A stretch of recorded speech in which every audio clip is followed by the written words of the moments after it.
How I'm sure the bye came at a good time, but whenever Mike Thomas is able to get back and you've had time to get a little healthier, and it seems like Emmanuel Sanders has gotten used to the offense. How excited are you guys for how close this offense will finally be to being in rhythm with a complete cast of characters? Um, it's always good when you can get guys back that you were missing, and you can be able to click on all cylinders. I think it will be good and kind of a good test for all of us coming back and coming back full speed just to kind of see where we're at, not only in the game on Sunday but also this week. So it gives you an opportunity to get reps with the guys that you're accustomed to working with, and just continue to get better with those guys and learn your timing with Drew. Next one's from Luke Johnson. Jared, was there any one thing you guys wanted to work on in particular in the bye, or even like focus on after that kind of break? I think the most important thing was kind of a self-evaluation of where we are now and in comparison to where we should be as a team. And we realized that some of the ones we let go and some of the plays that we let go, we're a lot better than that. And we're a lot better team than we display on a lot of different drives that we've had thus far throughout the season. So at this point, it's about getting better from those things that we already self-evaluated on and learning how not to make the same mistake over again. So, I think it came at the right time. I think it kind of, like we talked about before, it got guys a chance to get their legs back up under them a little bit more, kind of get rested, but at the same time, just kind of reevaluate the season and how it's gone thus far. Next one's from Nick Underhill.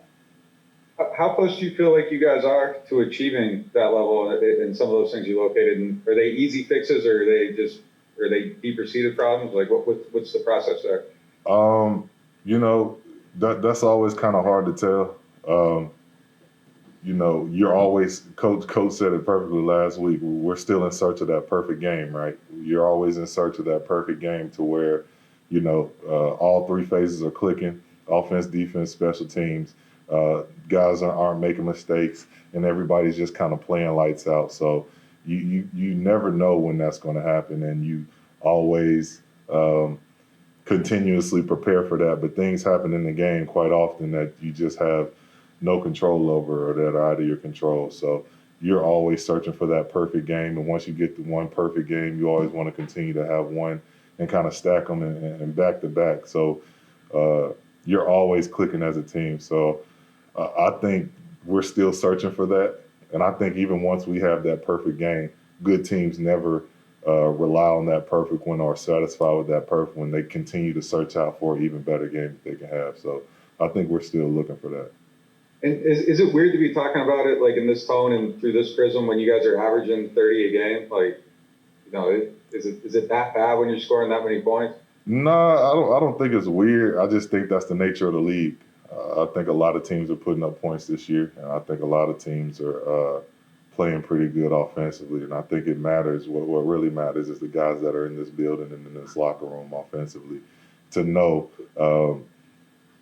never be satisfied, and where can you always improve and get better. So I think it's more about the guys in this team and in this locker room, because that's how you're really going to get better each and every week and going into Sundays.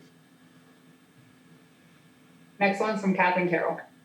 Hey, Jared, was the bye spent any differently for you this year than in years past, just with some of the rules and whatnot about where you could go or what you could do this year? It's, they gave us a pretty thin line on the things that we could do. So it's quite uneventful. A week off or a few days off is a blessing in itself, but just uneventful, just in the way that we still have to be here every day for COVID tests, and we still have to stick around. There are fines if you miss a COVID test. So guys really aren't able to sway too far, which is also sometimes could be a good thing. But it was a little bit, because my family's not down here right now, so it's tough on weeks like this. You get to see them for a few days, and then they go back instead of taking a trip with them somewhere and you know, taking them out. COVID's really kind of put a damper on quite a lot of things, but you know, if we want to continue the season, we want to continue the ball, those are the sacrifices that we have to make. So there wasn't a lot of eventful things going on, just kind of hung around and spent time with the fam. At least they got to come in for a few days, though. Yeah, absolutely. My kids are ready to tear up the house over boredom a little bit, but but you know, the fact that I got a chance to get my hands on them and hug them and spend time with them, you know, you can't buy that anywhere else. Next one's from Luke Johnson. Jared, was there anything different from Teddy than some of the other quarterbacks you worked with? Is there any aspect of his personality that you just don't see in kind of other guys who play the position? You said Teddy? Yeah. Man, Teddy's positivity and his energy that he brings to practice and to work every day is unmatched. Always positive, always on to the next play, always happy, man. I think what Teddy went through in Minnesota, you know, it was unfortunate and it was terrible, but I think it also made Teddy an even better person, just from his outlook on life and his positivity. Because when he stepped into the huddle, a lot of times, you know, he brought that positivity with him. No matter what was going on through those 5 games last year, when Teddy stepped in the huddle, it was all business, and he just had a sense that everything was going to be okay. Even though everybody around us was panicking, the whole world was, you know, worried about, you know, what was going to happen without Drew. When Teddy stepped in there, it was just such a positive vibe, and it was just all, everything was up.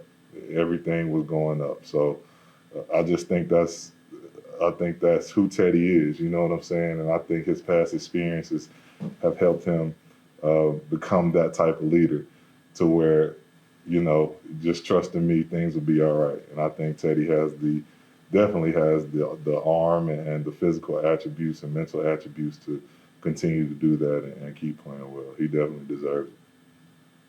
Maybe this is like reading into things a little bit too much, and you guys probably feel this way for a lot of guys who get big contracts to go elsewhere. It seemed like everybody was really, really happy for him to like get that opportunity, you know, get the big payday after everything he went through, even if he's going to be like a quarterback for a Division V. Yeah, absolutely. I think his life alone is kind of what this league stands for, and kind of what a lot of guys go through in terms of, you know, the battle of time and the battle of injury versus being out there on the field, and that's about resilience. You know, I think through his life story and through the things he went through, and him still being able to come out on top and conquer and be successful, to be where he's at now. I think that's kind of the story of most players in this league, of being resilient and fighting to where you want to get and never taking no for an answer.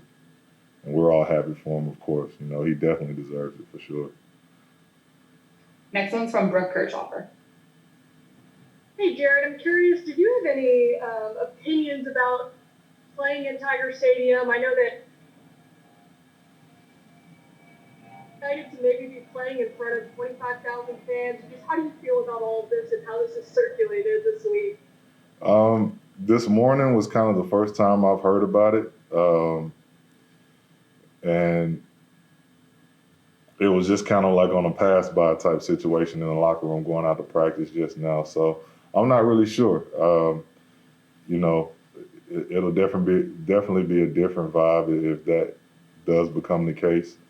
But playing at home, it's nothing like it. But the chance to be able to play in front of fans, I think, would be pretty cool as well. A little change up. All right, we should be all set. Thank you, Jared. All right, thank you, guys.